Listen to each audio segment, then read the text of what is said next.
Just at the outset of my contribution, I just would like to beg your indulgence for 30 seconds. This is the first time I've spoken in the House since the passing away of Lady Raiha Mahuta, and I'd like to add my condolences to those words that were expressed earlier in the week in Parliament. Certainly in the Waikato, Lady Raiha has been a tonga for our area, and every time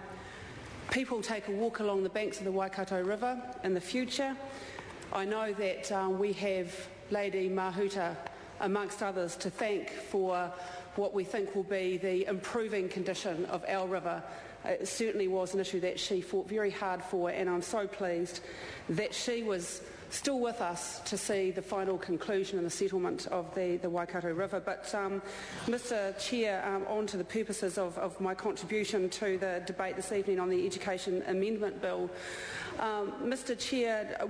Labour is supporting this amendment bill, and we didn't support it at the first reading because we did have some significant concerns, and certainly in part one, many of the areas that we had concerns about, amendments have been made to part one already, and I know that we're seeking some further amendments which my colleague Grant Robertson has brought forward in his name, and I look forward to his contribution on the further amendments that we are seeking to part one. But with regard to the Select Committee process, I do want to just reflect on the words that the Chair of the Committee just offered to the House and support him in saying that it really was a process where both, all parties, because of course we have the Labour National Party and the Green Party as permanent members of that Select Committee, and we were all able to work and act, and Sir Roger, of course, who became actually very important in one of the major amendments that came through in this part of the bill, which I'll speak to later on in my contribution, Mr Chair. But we all did apply ourselves to this bill because this is about the safety of our children. This is about the safety of our children, and in particular, because this bill was dealing with issues about vetting the police records of people who have access to our children in the schoolyard, in the early childhood education centres, was an area that we all considered with a great deal of seriousness. And it is true to say that while this bill, in particular part one of this bill, is modelled on amendments that had been brought forward by Labour when in government, that certainly the police vetting parts of it have been watered down under the new government, and we were concerned about that. So we wanted to fully traverse those issues as submitters came before us on the Select Committee. And Mr Chair, I do believe that we got to a position where we felt some level of comfort, but I really do hope that the gap that is left here, that is not as strong as what Labour had proposed, I really do hope that it doesn't come back to haunt us, because Labour certainly did have a much stronger